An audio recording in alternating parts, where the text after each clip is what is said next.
Have you ever looked around and thought, how did it come to this?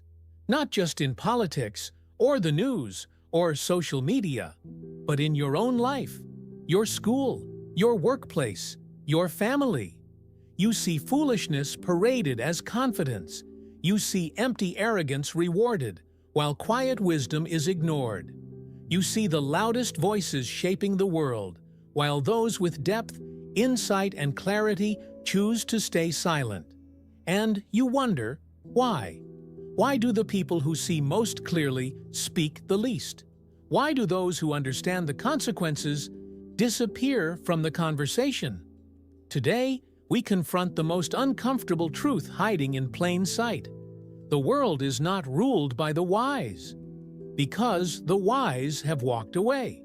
Let me tell you something you already know, but maybe never said aloud. You've felt the weight of your own intelligence, not as a gift, but as a burden. You've sat in meetings, classrooms, conversations, and thought to yourself, none of this makes sense. You've been told to keep your head down, to not make things complicated, to be realistic, to smile more, to not rock the boat. So eventually, you stopped trying. You stopped arguing with ignorance. You stopped challenging the status quo.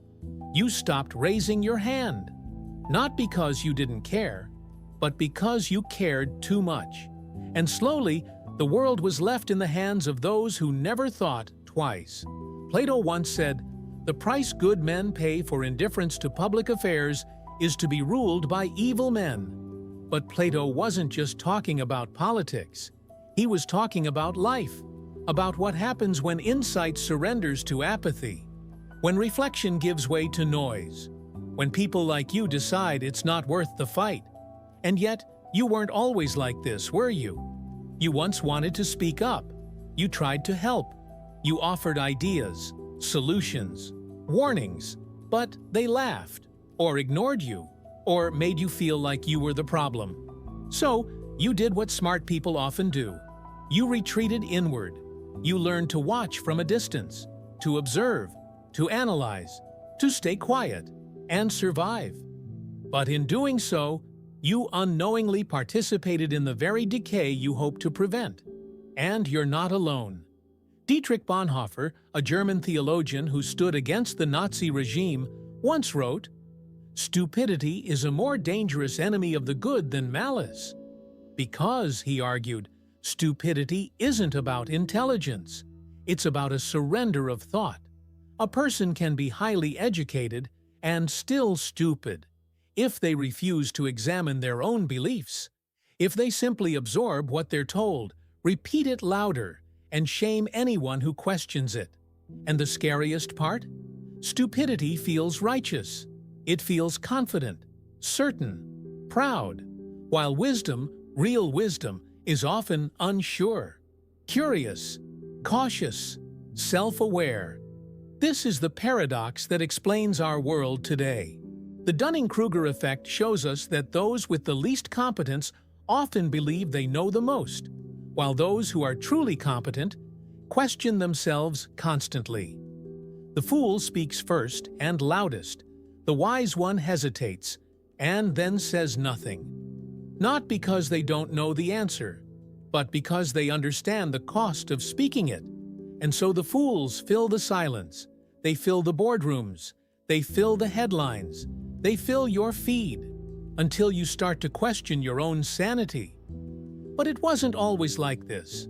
In ancient times, the role of the philosopher wasn't to stay in ivory towers. It was to walk among the people, to challenge them, to provoke thought, to disturb comfort. Socrates did this until Athens sentenced him to death, not for violence, not for treason, but for thinking too much, for corrupting the youth by teaching them to ask, why? Because questioning is dangerous. It unravels illusions, and illusions are what empires are built on. Today, we live in an empire of illusion, where outrage is profitable, where complexity is punished, where attention is currency, and thinking is a liability. And you, the thinker, the quiet observer, the one who sees through it all. You've become invisible, but invisibility is not innocence. Silence is not neutrality. In a world this loud, your silence is taken as agreement. Machiavelli understood this. He warned that fools often rise to power not in spite of their flaws, but because of them. Because their lies are easier to digest. Because their arrogance masquerades as strength.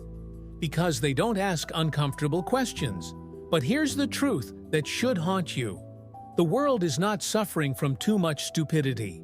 It's suffering from not enough courage. So what now?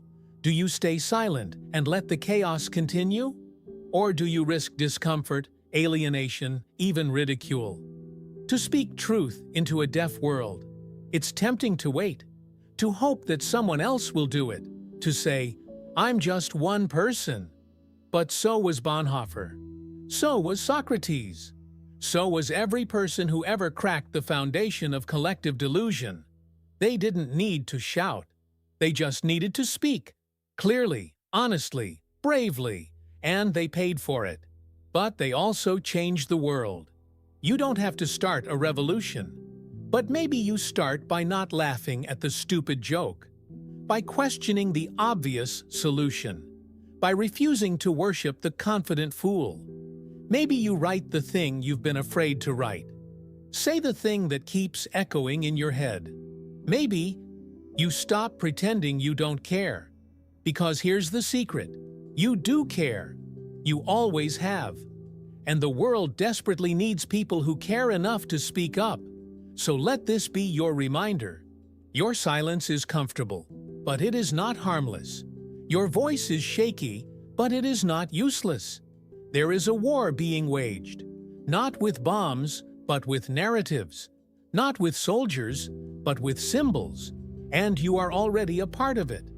The only question is, what side of history will your silence be on? The world burns not because of evil, but because the wise stayed silent while it happened. Don't let that be your legacy.